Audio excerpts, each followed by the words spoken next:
Seller Joe's agent personally, here, let me make it.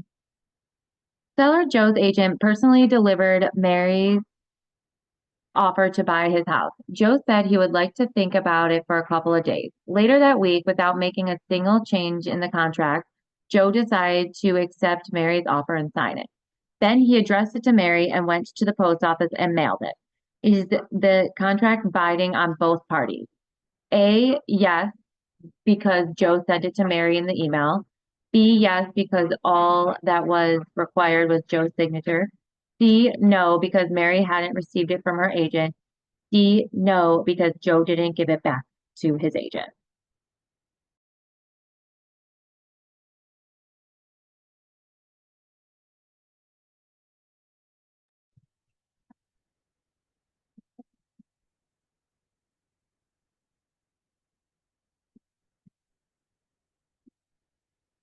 All right, we got yes and yes. Good job. The correct answer is yes. The mailbox rule says that when an acceptance isn't communicated directly, either in person or over the phone, it is effective as soon as it is placed in the U.S. mail to offer, even though the offer has not received it yet. Good job, guys. Okay, next question. Yes, we are just answering questions. So we go over the question, and then after I read the question and the answers, feel free to put A, B, and C or D in the chat. Okay, cool. So seller Sam decides to purchase buyer Bob's home. He submits a written offer stipulating that time is of the essence and that the offer must be accepted in writing because 12 o'clock noon, 3 days hence. On the third day at 11:30 a.m., buyer Bob telephones seller Sam to say he has decided to accept the offer as written. Do the parties have a binding contract? A, no, buyer Bob didn't wait until noon to accept. B, yes, buyer Bob communicated acceptance to the seller, Sam.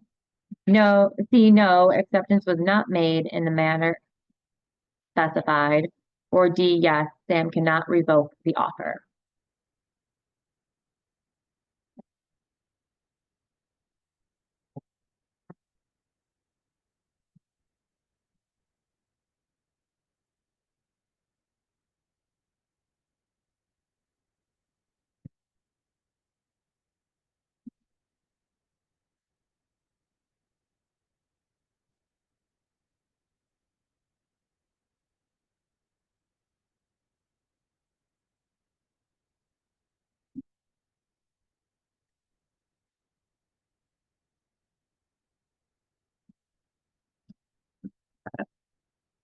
Just a few more seconds.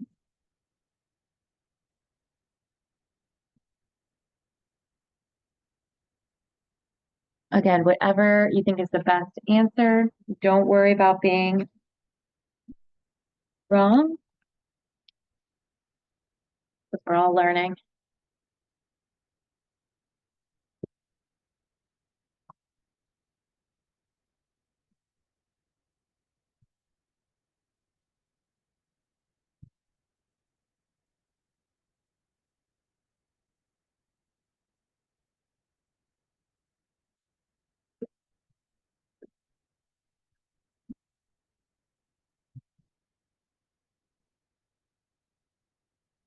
All right, I have C, B, and B. All right, two people said B, and the correct answer is C. So no acceptance has, or no acceptance was not, no, because acceptance was not made in the manner specified. So if the offer specifies a particular manner of acceptance, the acceptance won't be effective unless those instructions are followed exactly. Until acceptance is communicated properly, in this case in writing, the offerer can still revoke the offer. Yeah, good job. Yeah, that was a tricky one. In a face-to-face meeting, a farmer offers to pay a roofer $1,500 to install a roof on their barn. The roofer says, I'll do it tomorrow. Which type of contract do they have?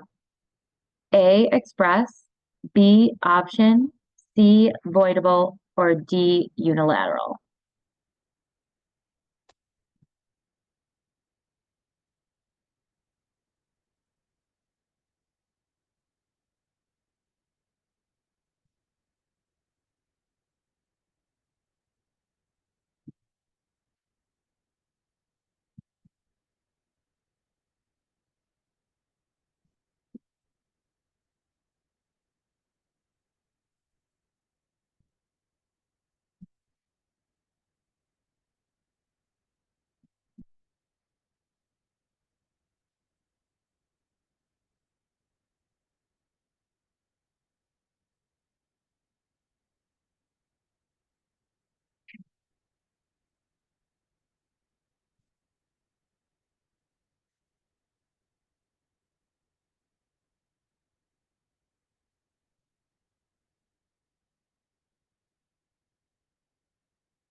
I'm glad you guys can see my screen. I don't know why my camera's not working. Probably an update with Zoom that I need to do to make my camera work, but at least you guys can see my screen.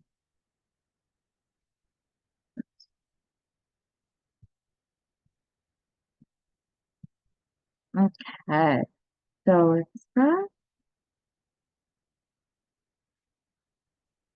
correct. An express contract is an agreement that has been expressed in words, either spoken or written. Definitely very, very good to know for the exam. Express contract has been expressed in words, either spoken or written. I have a question. Yeah. So here what I did, I said it's not unilateral because they both agreed. So both parties accepted. So it can be this option. Voidable, I said it can be voidable. But I don't know what's the difference between option and unilateral contract. What's the difference between option and unilateral contract? Yes. So an option contract is a unilateral contract. So they're Also, just tricking you by saying both because they're the same thing. oh, nice trick. Thank you. Yeah. Yes. Yeah, good point. This is like when you take the exam, they trick you like that. They'll put familiar, you're like, oh, I forget what option means, but it means unilateral. So they'll trick you like that. So definitely knowing the AKAs for each vocab word is super helpful. Yeah, so for example, like client equals principal. That's the same, but they may have client and principal in as options. Okay, good question. So Walton decides to sell his cabin on the lake and offers it in a letter to his regular postman Bill at a price of $5,000. The next day, Walton receives a note from a neighbor, a close friend of the postman, who says, I accept your offer. Is Walton obligated to sell to the neighbor? A, yes, because the acceptance was within the 3 days. B, no, because no licensed agent was involved. C, no, because only the offeree can accept an offer. Or D, yes, because both the offer and the acceptance were in writing.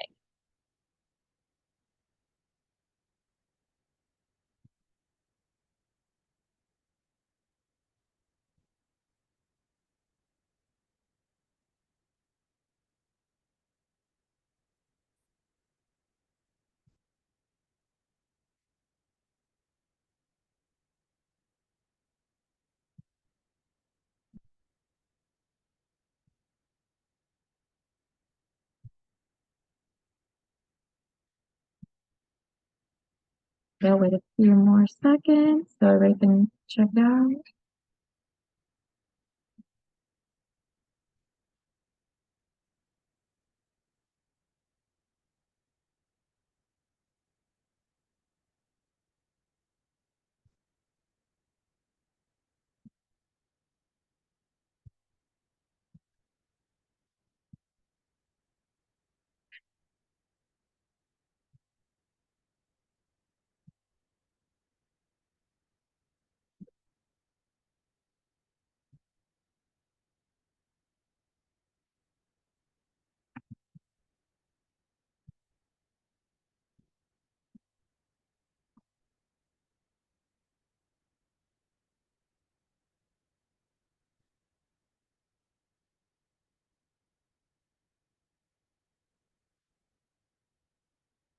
All right. Oh, that's B. No, because only offeree can accept. And that is correct. Good job. No, because only the offeree can accept an offer. No one but the offeree can accept an offer. The acceptance by the neighbor is not valid no matter how or when it was communicated. It is in fact a new offer which Walton now may or may not accept as he chooses. Having a licensed agent involved is not an essential element of a contract. Okay. Melissa went to the dry cleaner and dropped off her good wool coat to be cleaned. When the clerk accepted the coat, Melissa and the dry cleaning operation had just entered into which type of contract? A, unilateral, B, implied, C, complete, or D, executed?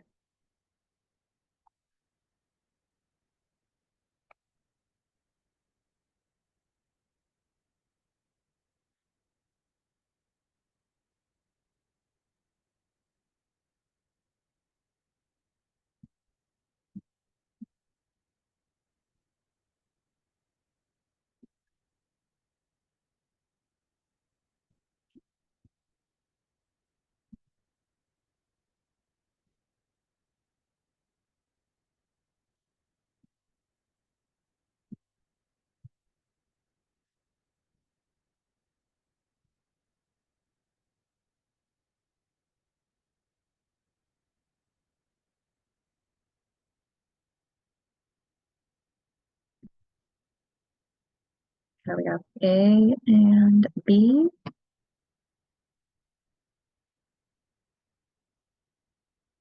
Okay, A was first.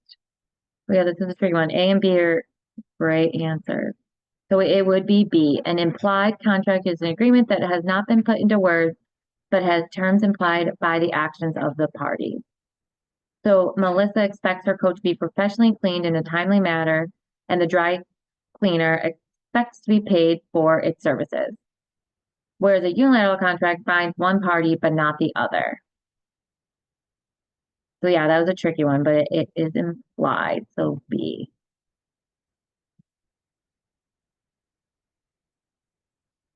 John and Mary are getting a divorce. John tells Mary that unless she agrees to sell their home immediately and split the proceeds, he will institute legal proceedings to gain custody of the child. If she agrees, the sales contract may then be voidable because of A, legality of object, B, consideration, C, duress, D, offer and acceptance.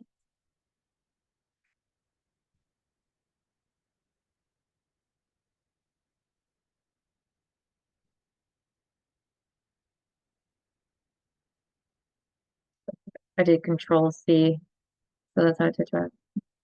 Okay. We have C, duress. Neither aggressive. So yeah, C is correct. Duress is a useful defense against enforcing a contract because there's no genuine meeting of the mind. So you need meeting of the mind to have an enforceable contract. An option agreement is a bilateral contract. B, both a bilateral contract and unilateral contract. C, neither a bilateral contract nor a unilateral contract. Or D, a unilateral contract.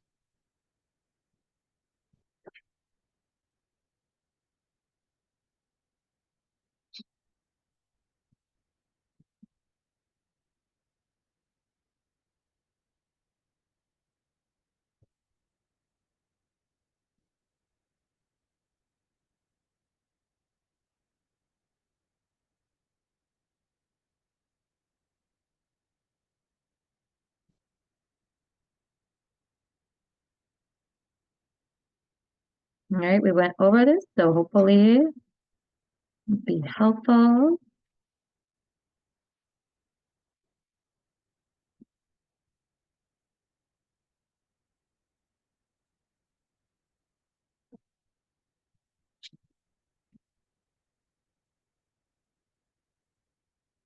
All right, D, a unilateral contract. Good job. Yep. So an option agreement is a unilateral contract. And that is the question rationale.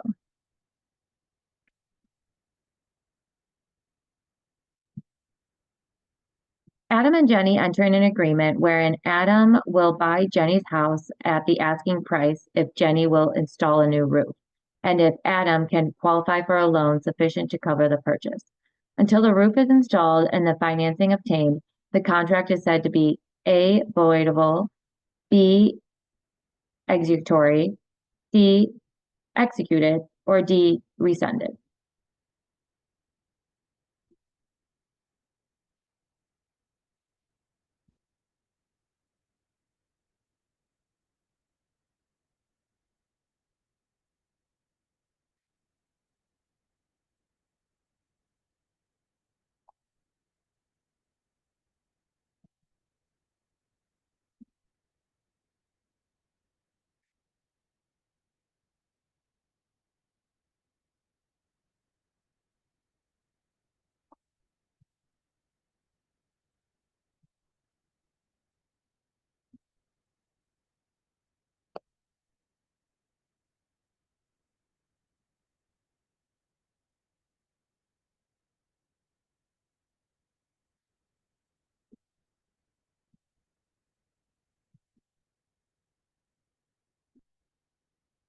Okay, I'll give a few more seconds.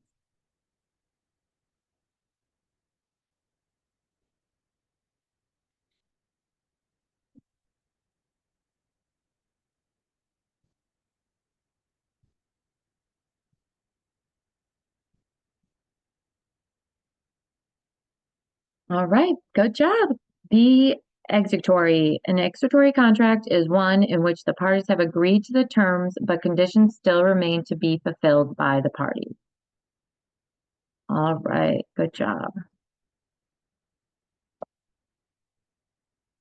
Once all conditions are met and all remains is the closing, then the contract is said to be completed, an executed contract. Okay.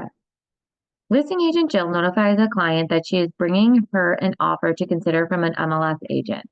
On the way to the client's house, Jill receives a call from a buyer with whom she has an agency relationship. The buyer wants to see the listing and she agrees to meet him at the house. The potential buyer wants to make an offer and asks Jill to suggest a price that would be good to offer. Jill looks at the offer sent by the MLS agent and suggests that the buyer offer $500 more than the other agent's offer. Which statement is true? A, the listing agent did exactly the right thing for her client. B, the broker should be proud of the listing agent. C, the listing agent has nothing to worry about. D, when acting as a dual agent, the salesperson cannot suggest or recommend specific terms.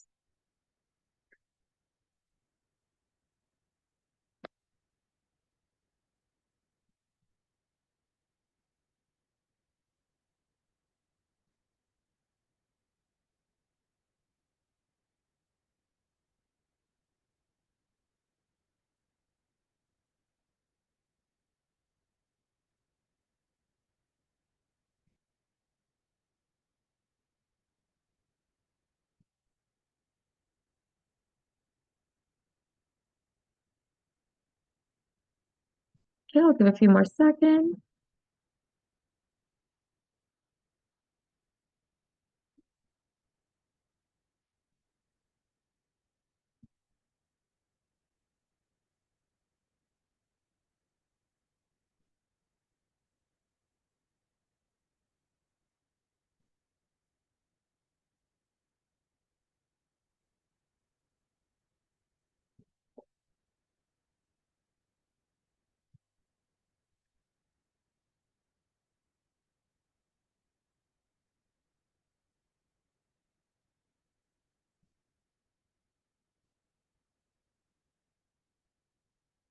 Okay.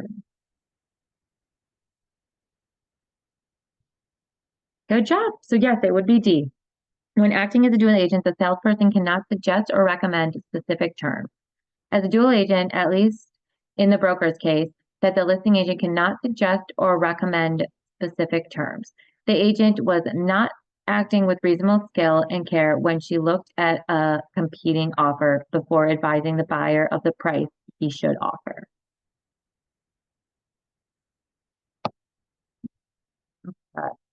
A commercial broker listed a storefront for rent.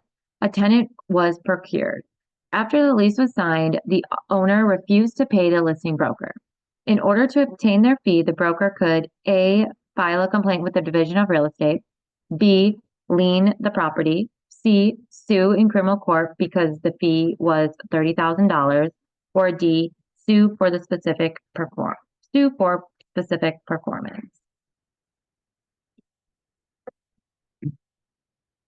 I'll give a few seconds.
And what's cool with working in commercial is you can have your real estate license. You don't need a specific license for commercial, but have it just your real estate license, not specifically commercial. Okay, we got there. Oh my God, what did they say? So it would be the lien, the property. Yeah. Okay, so for commercial, so that was what you would do for residential, but for commercial, it would be the commercial lien law permits a broker to lien a piece of commercial property if they are under contract and have earned their fee, but the owner refuses to pay. So if they would put a commercial lien on the property, in order for the tenant to pay.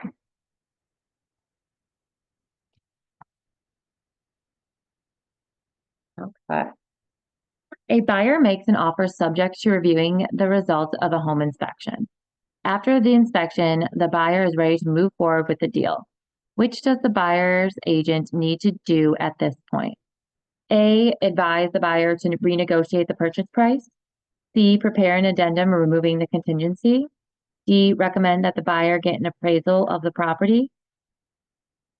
D, require that the seller make the recommended repairs listed on the inspection report. A few good answers in here.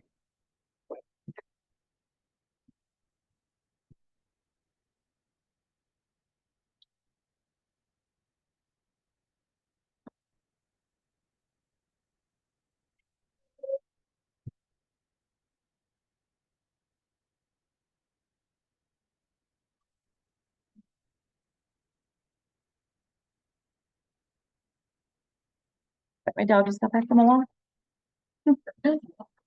Oh. Do a few more seconds on this one.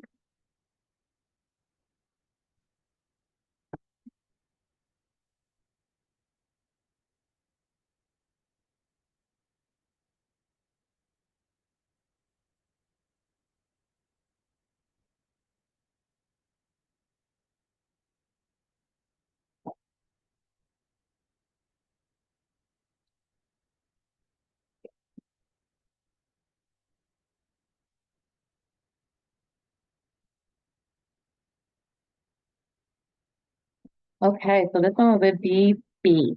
Prepare an addendum removing the contingency, which another word for removing contingency is ROC, removal of contingency. For each condition that is created in negotiations, an agent needs to document removing them when the time comes. When the buyer reviews the inspection report and is ready to move forward, the agent will prepare an addendum removing the contingency. So after the inspection comes the removal of contingency addendum. Okay.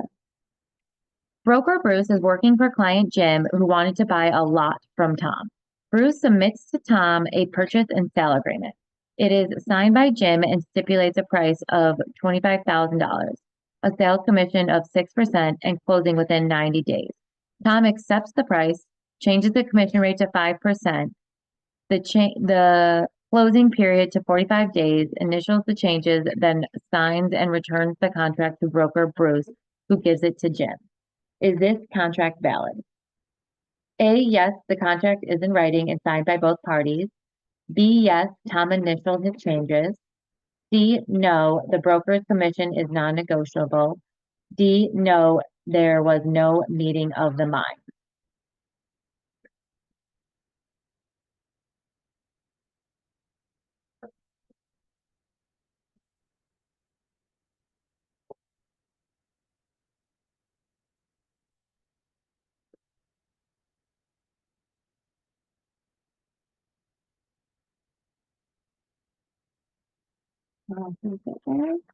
So it would be D. No, there was no meeting of the minds. Yeah, this was tricky. But since there was changes made to the contract, Jim needs to also initial where Tom initialed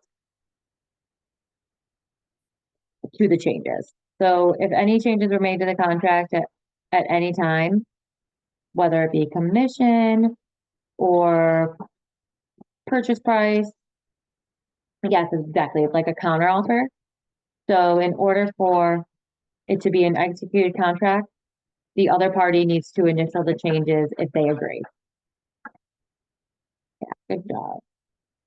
Okay, a contract is entered into on fraudulent terms introduced by the seller. Upon discovery of the fraud by the buyer, the contract would be A, voidable by the seller, B, valid, C, void, or D, voidable by the buyer.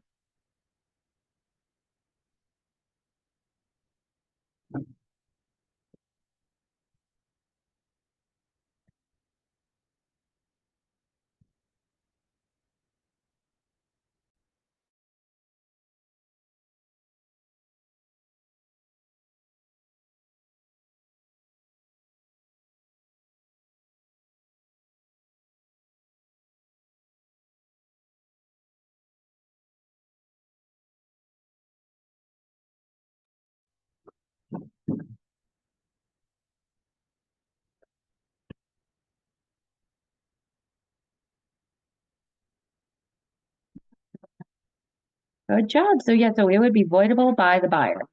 In cases of fraud against the buyer of real estate, the buyer may affirm or disaffirm the contract within a reasonable time after the truth is discovered. The contract would be voidable by the buyer until he disaffirmed it. At that point, the contract would be void. If the buyer affirmed the contract, then it would be valid. Affirmed and disaffirmed. I never use those words. Okay. Next question. Lauren receives an offer on her property and makes a counteroffer. Meanwhile, another offer comes in from another broker. The listing is A, withdrawn, B, active, C, pending, D, contingent. Oh, this is a tough one.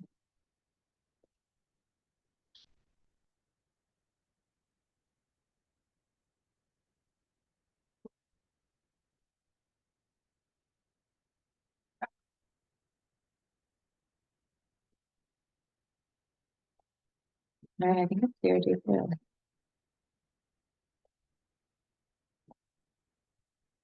Yeah.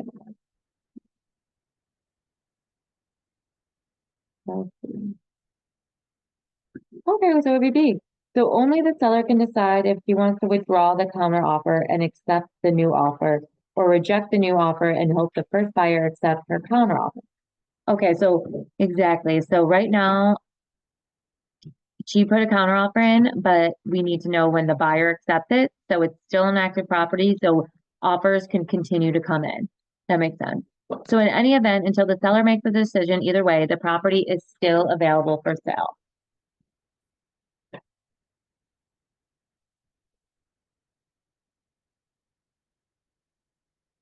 Okay.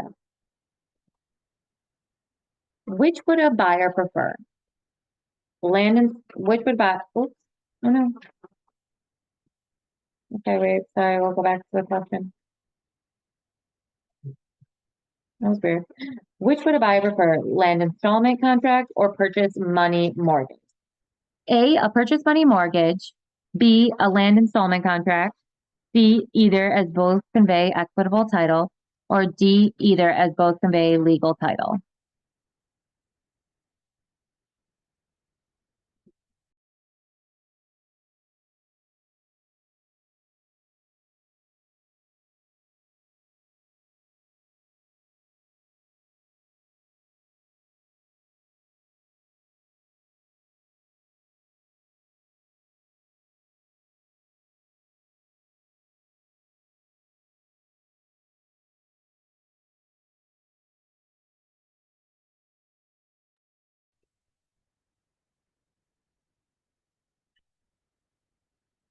Good job. It would be a purchase money mortgage. The buyer would prefer a purchase money mortgage. In this agreement, the buyer receives the deed to the property on the day of closing. So a purchase money mortgage is going to be what the buyer would prefer. Okay, cool. Well, that was actually, those questions were pretty long. Okay. Now, what topic would we like to go over next? I don't know what's the chapter name, but when maybe it's an agency relationship, when Agen- the listing agent is sometimes universal. I don't know what this chapter is. I always forget it. Oh, yeah. Oh, yeah, I think it might be general principles of agency. That sounds right. Let's see if we can review. Let's see. How many questions would be?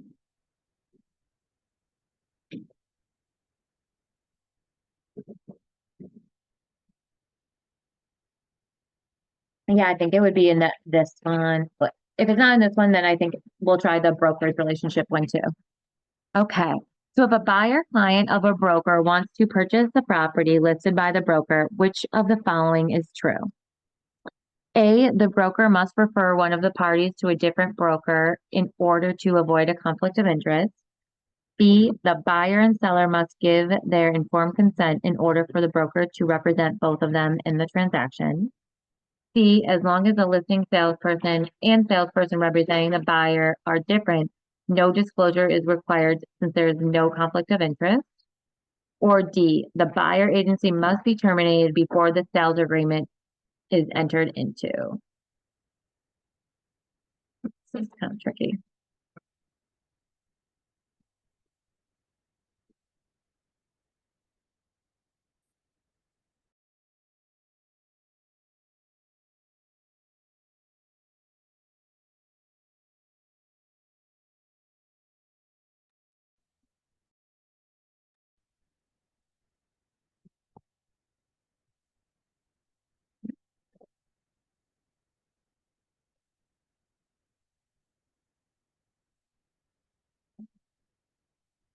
Okay.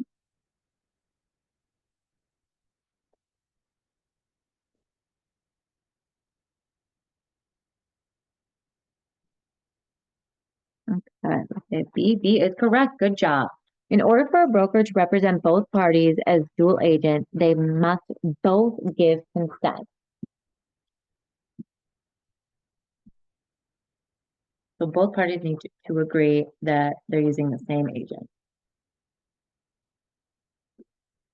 The fiduciary duty of loyalty requires that the agent A, arrange financing for the buyer, B, look out for his own interests first, C, hold the principal's interest above all other interests, or D, obey each and every request of the principal.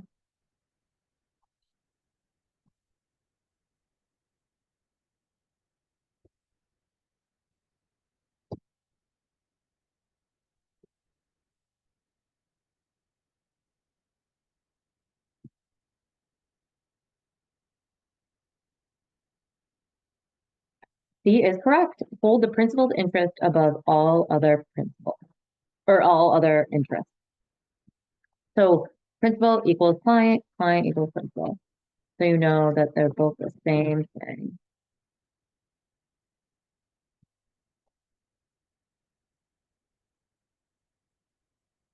Okay. Which of the following would terminate an agency relationship between a seller and listing broker? A, the broker's offer to cooperation extended to other broker members of the local multiple listing service. B, bankruptcy of the seller through operation of law. C, the seller's refusal to accept a full price offer presented by the broker. D, death of the salesperson who secured the listing for the brokerage company. So which of the following would terminate an agency relationship between seller and listing?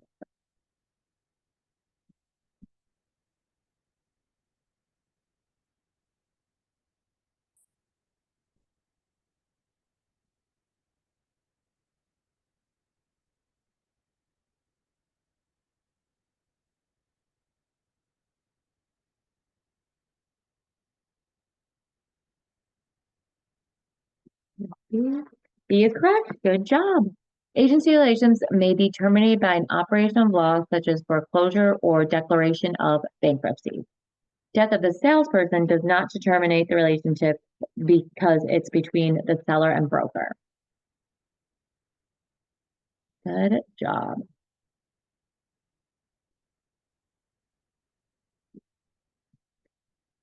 A real estate agent is referred to as which type of agent?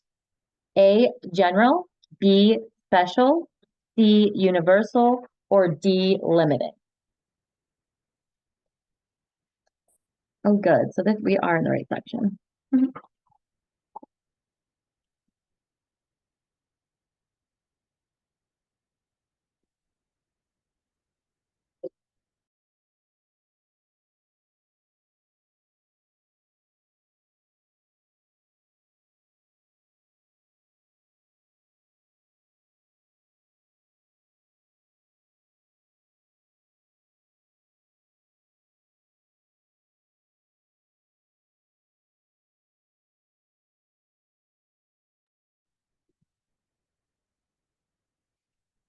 So this one's tricky. But once you get it once, you'll definitely remember it. So I have to see first. It was actually B. We are special agents. Weird. Funny enough. So real estate agent is a special agent. As a special agent is an agent with very limited authority, not to be confused with a limited agent. There is no such thing as a limited agent. So they try to trick you. I actually thought there was, but so a general agent can do anything for the principal in one particular area, such as managing real estate, where the universal agent can do anything and everything for the principal, general durable power of attorney.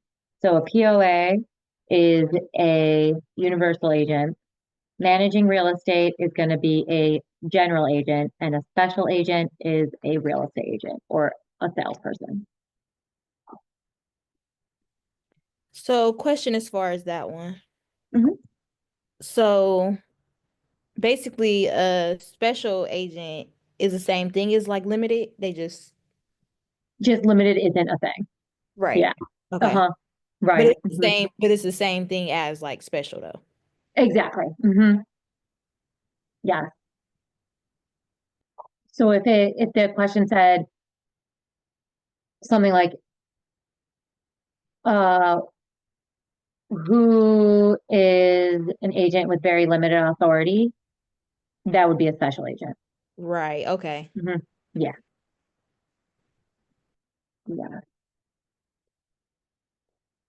I know. So yeah, so it's tricky because both B and technically D are correct, but in their eyes, the best answer is B. Okay. Good question. Okay. Seller Sally listed with broker Larry. Okay, it's so confusing when they use these confusing words. Sorry. Seller Sally, listed as broker Larry, sells her home to buyer Bill for $200,000. Bill is represented by his owner's buyer's agent. An earnest money check for $2,000 is attached to the contract. After both parties have fully executed the contract, Larry deposits the check into his escrow account per the contract instructions. 2 days later, Larry received notice that the check is being returned for insufficient funds. What should Larry do first? A, cover the check out of his own funds and then contact Bill to repay him. B, contact the Bill's agent immediately to get a new check. C, contact Bill immediately to get the check covered. D, contact Sally immediately and notify her of the bad check.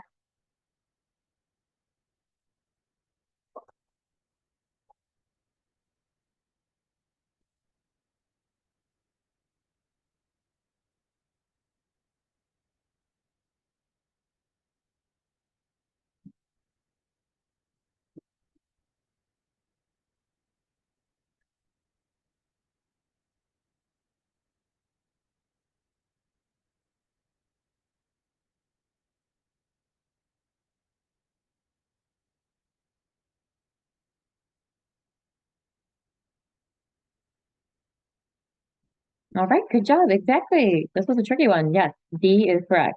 Contact Sally. So Larry needs to contact Sally immediately and notify her of the bad check so that Sally can contact Bill's agent.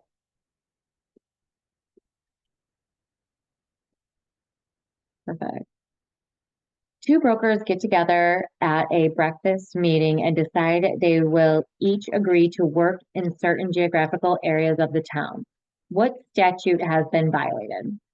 A, Federal Housing Antitrust Law. B, Equal Credit Opportunity Act. C, Civil Rights Law. Or D, Sherman Antitrust Act.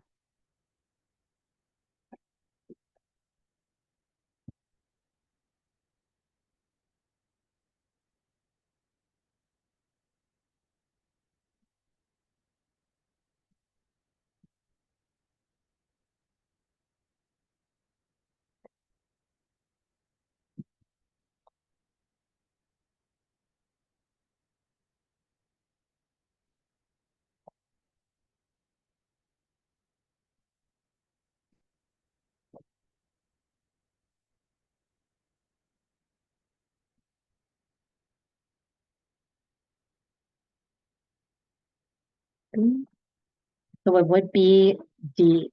So the Sherman Antitrust Act prohibits monopolization, price fixing, and market fixing. Would be two examples of a violation of the Sherman Antitrust Act. So the Sherman Antitrust Act is going to be the act between brokers. So you can't say, I'm going to cover this region, they're going to cover that region. It's everybody's territory.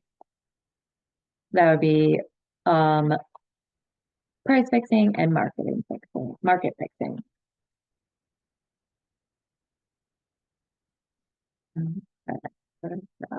An agency relationship should be created by which method? A, express written agreement. B, implication. C, ratification. Or D, estoppel. So an agency relationship should be created by which method?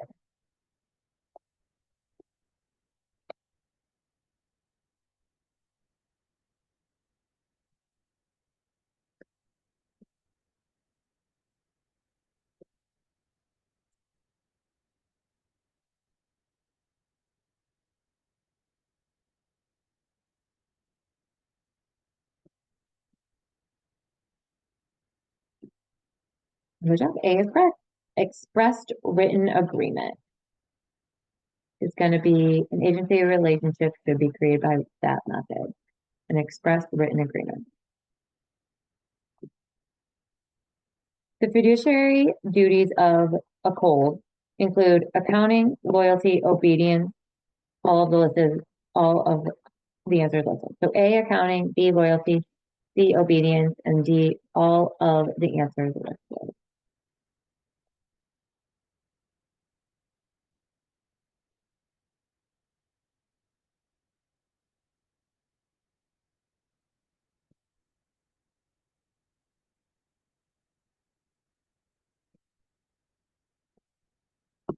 D is correct. So a code is accounting, care, obedience, loyalty, and disclosures of certain defects and offers. Good job.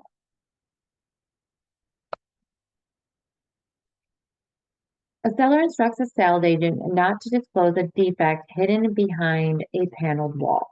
The sales agent is under the duty to A, turn the seller into the appropriate real estate licensing authorities.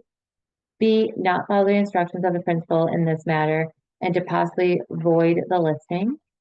C, follow all commands of the principal. Or D, file a complaint with HUD, HUD.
And that is correct. So not follow the instructions of the principal in this manner and to possibly avoid the listing.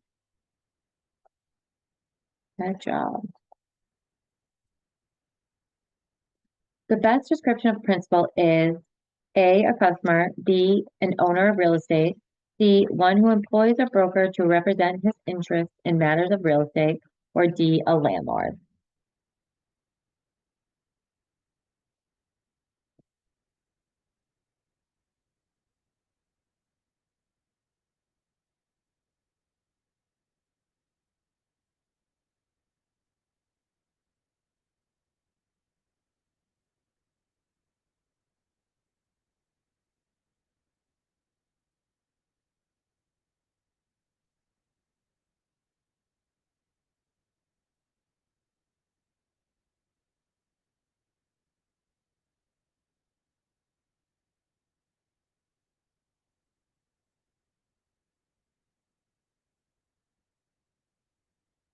So it would be C.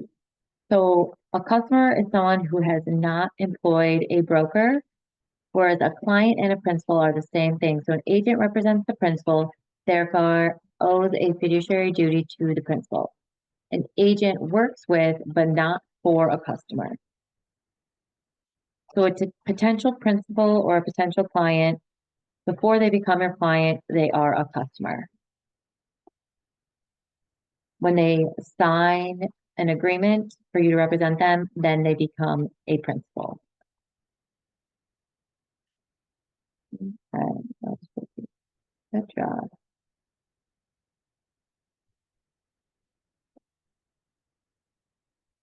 Right, let's do one more. Wait a little bit over. Okay, transfer title for now. Okay. A written instrument transferring the grantor's ownership of or interest in real property is known as A, deed, B, mortgage, D, title, or D, easement.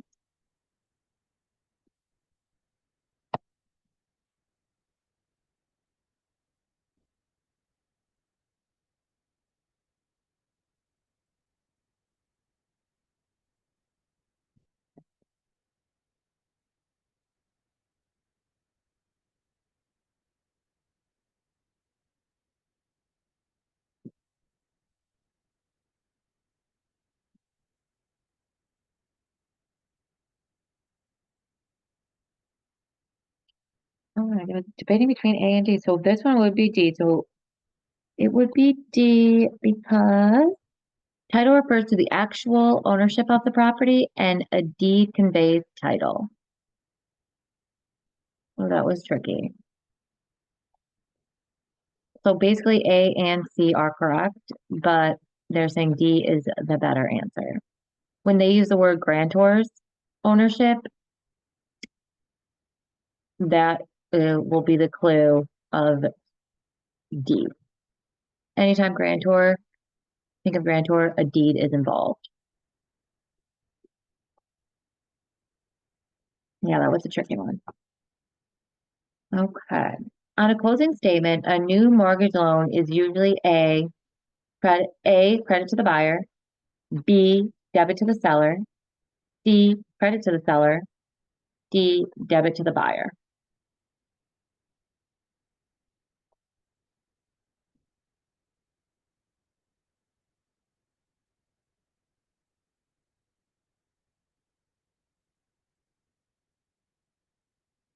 Correct. It would be A, a credit to the seller. A new mortgage loan is a credit, credit to the buyer. A new mortgage loan is a credit to the buyer as it reduces the amount of money the buyer has to bring to the closing table. Good job. Acknowledgement refers to A, a written declaration by a person executing an instrument given before a notary public. B, addition of soil to property by the gradual operation of natural causes. C, assumption of liability for another party's obligation. Or D, a sworn statement that the title is good. Best definition of acknowledgement.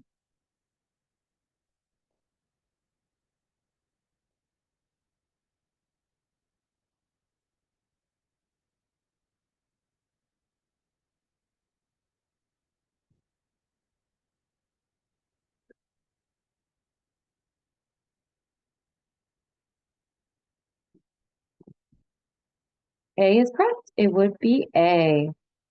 So A is a written declaration by a person executing an instrument given before a notary public. So that is acknowledgement when the buyer is getting financed, they will sign the mortgage contract in front of a notary public.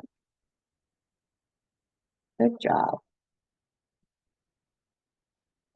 Which or who executes a deed?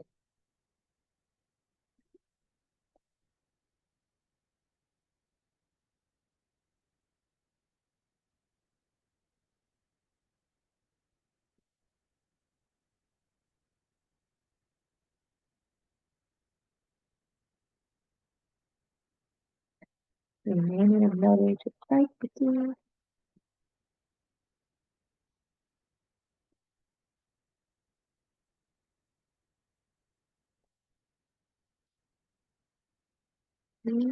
So it would be B, a grantor. So whenever you think of deed, think of a grantor executed it, and a grantor is going to be the one to give it to a grantee. So grantor acknowledges that they voluntarily executed deed in front of a notary. D was a great guess because a notary is involved, but the one who executes the deed is going to be the grantor. And they do it in front of a notary. The notary acknowledges or notarizes the signature of the grantor on the deed. And the grantee does not sign the deed, nor does the vendee.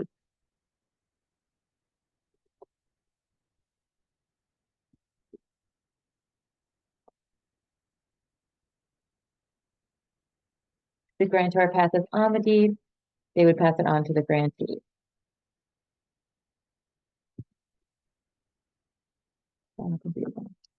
Standard title insurance covers A, recorded title defects, B, recorded title defects, C, defects disclosed by competent survey, or D, all title defects.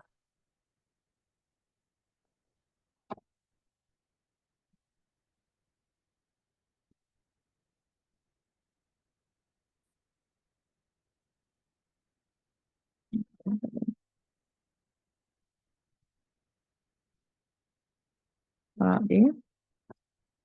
So it will be A. So standard title insurance will cover only those defects that could be found by a search of public records. Guarantee or extended title insurance would cover non-disclosed defects of record and survey defects. So technically, nothing covers all title defects. But a grantee or extended title insurance would cover the unrecorded title defects and defects disclosed by competent survey, whereas just standard title insurance covers reported title defects. All right, good job, guys.